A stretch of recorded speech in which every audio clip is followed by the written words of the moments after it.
Hi! This is Revathi. Welcome to అందమైన కథల పొదరిల్లు. Video చూస్తున్న ప్రతి ఒక్కరికి, అలాగే లైక్స్, కామెంట్స్‌తో ఎంకరేజ్ చేస్తున్న వారందరికీ నా హృదయపూర్వక ధన్యవాదాలు. నీ తనుకే ఎపిసోడ్ నంబర్ 81. కొద్దిసేపటికి కొన్న బొమ్మలు తనకిచ్చి, తనని ఇంటి దగ్గర డ్రాప్ చేస్తూ, ఈ టైంలో బయట ఫుడ్ వద్దని హోటల్‌కి తీసుకెళ్ళలేదెనిమి. ముందు వెళ్ళగానే లంచ్ చెయ్యి. లంచ్ తర్వాత నువ్వు వేసుకోవాల్సిన టాబ్లెట్స్ నీ బ్యాగ్‌లో పెట్టాను. అవి మర్చిపోకుండా వేసుకో. నేను కరెక్ట్‌గా నిన్ను తీసుకెళ్ళడానికి సాయంత్రం 5 గంటలకొస్తాను. రెడీగా ఉండు. అప్పటి వరకు జాగ్రత్తగా ఉండు. ఒంటరిగా బయటికి రాకు. అలాగే ఇందాక పరిగెత్తినట్టుగా మళ్ళీ పరిగెత్తకు అని జాగ్రత్తలు చెప్తాడు. అలాగే కళ్యాణ్. కానీ ఇంట్లోకొచ్చి ఒక కాఫీ తాగి వెళ్ళు అని అంటుంది. లేదులే ఎనిమి. బయట నాకు కొంచెం పనుంది. వెళ్ళాలి. నువ్వు కారు దిగడం జాగ్రత్తగా దిగు అని అంటాడు. సరే అని తను కారు దిగుతుంది. తను లోపలికి వెళ్ళే వరకు చూసి, ఏమైనా ఎనిమి నా పక్కన ఉంటేనే తన గురించి నాకు ధైర్యంగా ఉంటుంది అని అనుకొని కార్ స్టార్ట్ చేసుకొని వెళ్తాడు. అనుకున్నట్టుగానే కళ్యాణ్ సాయంత్రానికి మైథిలిని మళ్ళీ ఐశ్వర్య నిలయానికి తీసుకొస్తాడు. వాళ్ళ దగ్గరికి వెళ్ళిన సంతోషాన్ని మైథిలి అనసూయం గారి దగ్గర పంచుకుంటూ, మా వాళ్ళ దగ్గరికి వెళ్ళొచ్చేసరికి మనసు చాలా ప్రశాంతంగా ఉంది అమ్మమ్మగారు. అసలు ఆ రోజు కింద పడకుండా ఉంటే మా ఇంట్లోనే ఉండేదాన్ని. అనవసరంగా ఆ రోజు జారి కింద పడి మీ మనవడి దగ్గర బుక్ అయ్యాను అని అంటుంది పక్కన కూర్చున్న కళ్యాణ్ని కోపంతో చూస్తూ. అసలు ఆ రోజు అలా ఎలా కింద పడ్డావు మైథిలి అని అడుగుతుంది అనసూయం గారు. ఏమో అమ్మమ్మగారు. ఆ రోజు అమ్మ హాస్పిటల్ నుండి ఇంటికి వెళ్ళాక నేను కింద పడ్డ దగ్గర అమ్మకి సోప్ కనిపించిందంట. నాకు కూడా ఆ రోజు పొరపాటున దేని మీదనో కాలు పెట్టి జారినట్టుగా అనిపించింది. అయితే నేను కూరగాయల ఆవిడకి డబ్బులు ఇస్తూ వస్తూ సోప్ మీద కాలు పెట్టి జారానని అర్థమవుతుంది. కానీ హాల్లోకి సోప్ ఎలా వచ్చిందో అర్థం కావట్లేదు అని క్యాజువల్గా చెప్తుంటుంది మైథిలి. ఆ మాటలకి అనసూయం గారు అనుమానంలో పడితే, కళ్యాణ్ ఆ మాటల్ని మామూలుగా తీసుకుంటూ, సోపు హాల్లో ఉందంటే మీరు హాల్లో కూడా స్నానం చేస్తారా ఏంటి అంటాడు చులకనగా. కళ్యాణ్ అంటుంది కోపంగా చూస్తూ మైథిలి. కళ్యాణ్ నవ్వి, జోక్గా అన్నానులే, దానికి కోపం తెచ్చుకోకు అంటాడు నవ్వుతూ. అనసూయం గారు మాత్రం అంతే అనుమానంతో ఆలోచిస్తూ ఉండిపోతుంది. నైట్ ఒక్కటవుతుంటుంది. మైథిలి నిద్రపోతుంటే మైథిలి పక్కన పడుకున్న అనసూయం గారు మాత్రం మైథిలి మాటలు గుర్తు తెచ్చుకుంటూ కంగారు పడుతుంటుంది. మరుసటి రోజు అనసూయం గారు లతని చంప మీద నుంచి గట్టిగా ఒక్కటి పీకుతుంది. ఈశ్వర్ని మరో ఇద్దరు మనుషులు గట్టిగా పట్టుకొని ఉంటారు. అర్జున్ ఆ ఇద్దరిని కోపంగా చూస్తుంటాడు. ఎందుకు మాతో ఇలా ప్రవర్తిస్తున్నారు అని అడుగుతాడు ఈశ్వర్ వారిని కోపంగా చూస్తూ. మైథిలి మీద మీ చావు తెలివితేటలు ప్రయోగించారు కాబట్టి అని అంటుంది అనసూయం గారు. లత కంగారు పడుతూ అంతలోనే నటిస్తూ, అసలు మైథిలి ఎవరు పిన్ని గారు అని నంగనాచిలా అడుగుతుంది. ఆ కోపంలో అనసూయం గారు తనది మరో చెంప కూడా పగలగొడుతుంది. ఈశ్వర్ అది చూసి తడబడుతూ, మైథిలి ఎవరు అంటే అలా కొడతారేంటి అని అడుగుతాడు. రేయ్, ఇంకా మైథిలి ఎవరో తెలియనట్టుగా నటిస్తే మీ మక్కెలు విరగ్గాయి అంటాడు అర్జున్ ఆవేశంగా. దాంతో ఆ తల్లి కొడుకు భయంతో సైలెంట్ అవుతారు. మీ అమ్మ కూరగాయలు అమ్ముకుంటూ మైథిలి ఇంటికి వెళ్ళి తను కింద పడేలా చేసింది. ఇదంతా ఆ వీధిలో ఉన్న సీసీ ఫుటేజ్లో చూశాము అంటాడు అర్జున్. అది విని ఆ తల్లి కొడుకు భయంగా చూస్తుంటారు. జరిగింది కళ్యాణ్కి తెలిసి ఉంటే వాడు ఈ పాటికే మీ పొట్ట చీల్చి పేగులు బయటికి తీసేవాడు అంటాడు అర్జున్. ఆ బిడ్డ మీద కళ్యాణ్ ఎంత కేరింగ్ చూపిస్తున్నాడో ఆ తల్లి కొడుకు కూడా తెలుసు కాబట్టి కళ్యాణ్ గురించి అనగానే ఇంకా భయపడుతుంటారు. చూడు లత, నాకు మునిమానుడు పుట్టి వాడి నామకరణం అయిపోయి ఆస్తులు వాడి పేరు మీదకు చేరగానే ఇక నువ్వు కూరగాయలు అమ్ముకునే బతకాలి. ఆ పరిస్థితి నీకు నువ్వుగానే తెచ్చుకున్నావు. మీ ఇంటి చుట్టూ నా మనుషుల్ని పెట్టించాను. నువ్వు గాని నీ కొడుకు గాని అడుగు కూడా బయటికి పెట్టడానికి వీలు లేకుండా చేశాను. మా మనుషులు 24 గంటలు కాపలా కాస్తారు. అయినా తప్పించుకోవాలని చూస్తే మాత్రం వాళ్ళ దగ్గర ఉన్న గన్లకి పని చెప్తారు అని అంటుంది అనసూయం గారు. ఆ మాటలకి లత మొహంలో రక్తపు చుక్క కనిపించదు. తర్వాత అనసూయం గారు ఈశ్వర్‌ని చూస్తూ, "నువ్వు కలవని లాయరంటూ ఉన్నాడా ఈశ్వర్? ఒక్కరైనా నీ మాట విని మాకు నోటీస్ పంపిస్తామని చెప్పారా?" అని అడుగుతుంది. ఆ మాటలకి ఈశ్వర్ ఆశ్చర్యంగా చూస్తుంటాడు. "మీ నాన్నలాగా నువ్వు కూడా నీ చావు తెలివితేటలు చూపిస్తావనే నేను నా జాగ్రత్తలోనే ఉన్నాను. మీ అనుమానం నిజమే. మీ నాన్న భుజంగరావుని నా బందీఖానాలో ఉన్నాడు" అని అంటుంది. అది విని ఆ తల్లి కొడుకు కోపంగా చూస్తుంటారు. ఏంటా చూపులు? మీ కోపాలు నన్నేమీ చేయలేవు.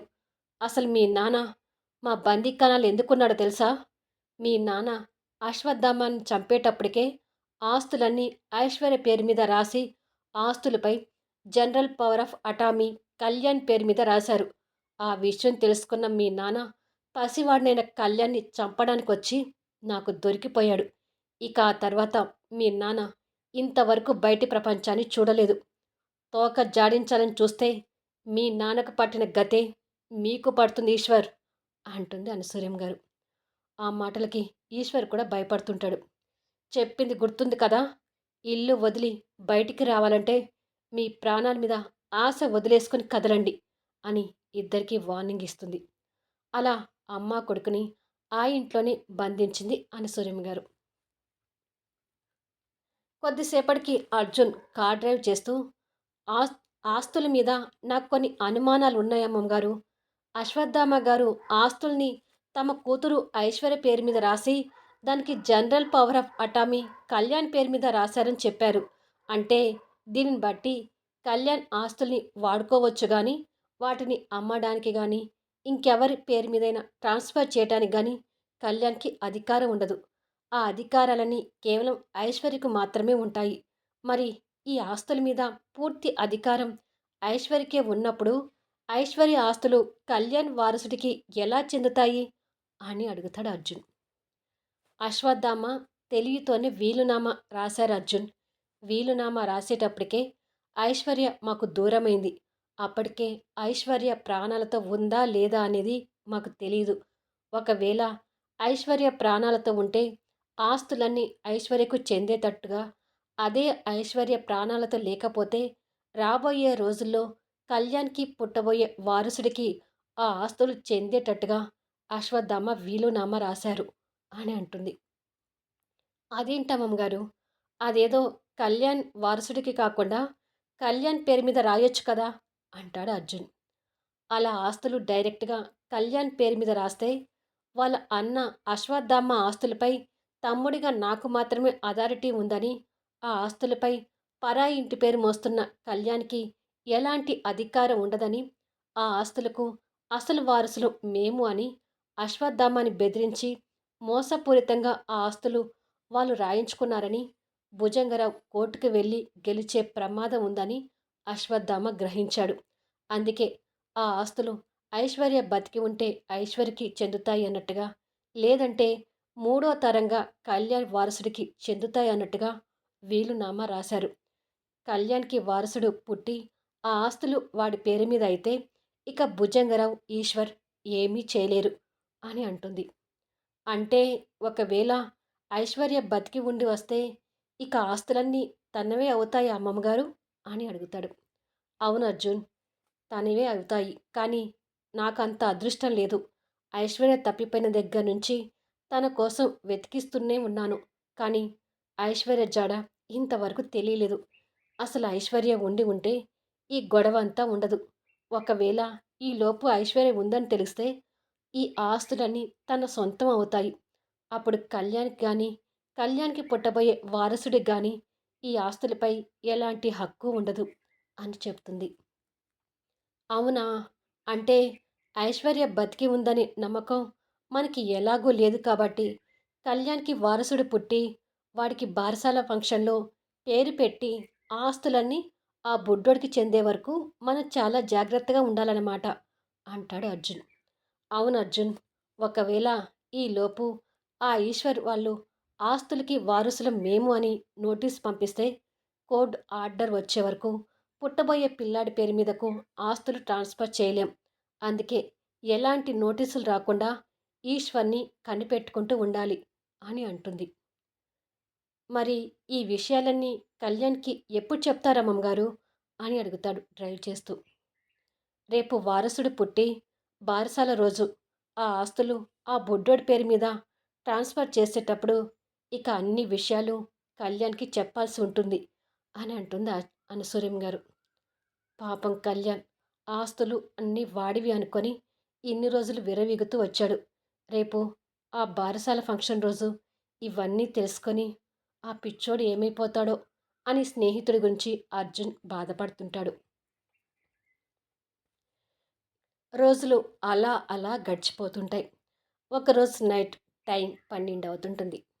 అనసూరం గారి పక్కన పడుకున్న మైథిలికి దాహం కావడంతో లేచి కూర్చొని పక్కన ఉన్న వాటర్ బాటిల్ అందుకుంటుంది. అందులో వాటర్ లేక బాటిల్ ఖాళీగా కనిపిస్తుంది. నిద్రపోతున్న అనసూరం గారిని చూసి, ఇప్పుడు అమ్మమ్మ గారిని లేపడం ఎందుకులే, నేనే తెచ్చుకుంటాను అని అనుకొని హాల్లోకి వస్తుంది. కళ్యాణ్ హాల్లోని సోఫాలో సగం వరకు దుప్పటి కప్పుకొని నిద్రపోతుంటాడు. మైథిలి నిద్రపోతున్న కళ్యాణ్ ముందల నుంచే ఫ్రిడ్జ్ దగ్గరికి వెళ్ళి వాటర్ తాగి బాటిల్ తీసుకుని వస్తుంటుంది. సగం కప్పుకున్న దుప్పటితో కళ్యాణ్ చలికి ఇబ్బంది పడటం గమనించి చూస్తూనే కావాలని పట్టించుకోకుండా నిర్లక్ష్యంగా ముందుకు వస్తుంటుంది.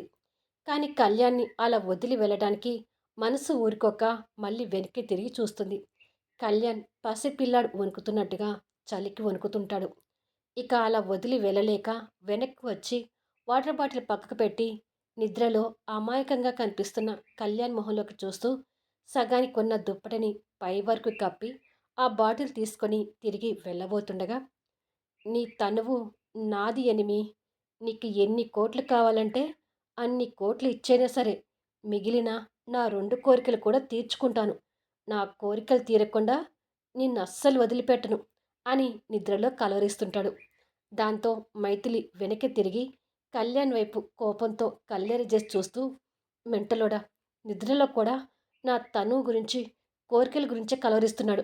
ఛీ, ఈ మెంటలోడి మీద జాలిపడ్డాను చూడు, నాకసలు బుద్ధి లేదు అని తిట్టుకొని కప్పిన దుప్పటి కోపంగా పీకి కింద పడేసి దాన్ని ఇష్టం వచ్చినట్టుగా తొక్కి నిద్రలో వణుకుతున్న కళ్యాణ్ చూస్తూ, చావు మెంటలోడా, చావు అని తిట్టి బాటిల్ తీసుకుని రూమ్లోకి వెళ్తుంది.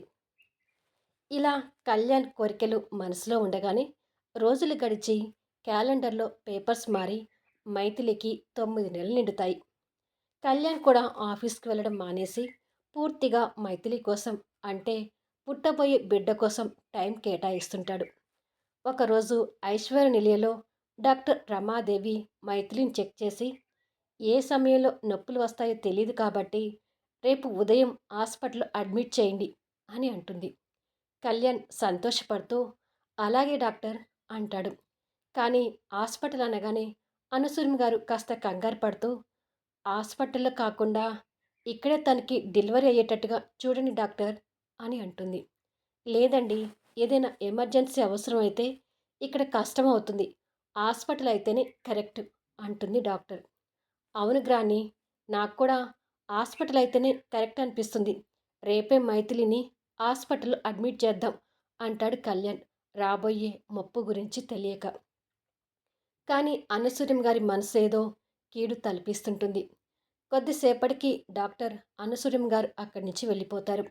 మైథిలి చిన్నగా లేచి కూర్చోబోతుంటే కళ్యాణ్ తను కూర్చోడానికి సహాయం చేస్తూ తనని పట్టుకొని కూర్చోబెట్టి, ఏమైనా తింటావా ఎనిమి అని అడుగుతాడు.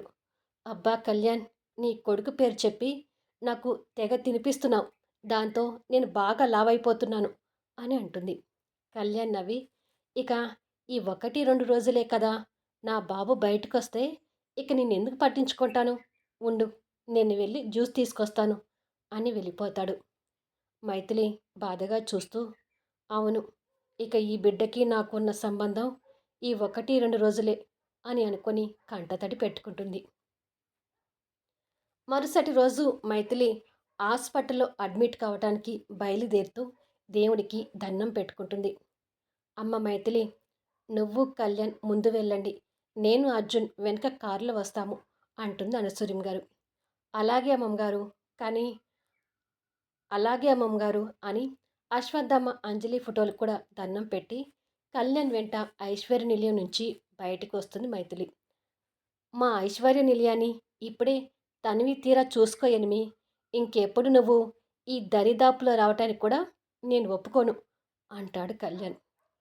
కళ్యాణ్ మాటలకు బాధపడుతూనే ఆ నిలయాన్ని మరొకసారి ఇష్టంగా చూసి కష్టంగా కారెక్కుతుంది. కళ్యాణ్ డ్రైవింగ్ సీట్లో కూర్చొని తనకు జాగ్రత్తగా సీట్ బెల్ట్ పెట్టి కారు స్టార్ట్ చేస్తాడు.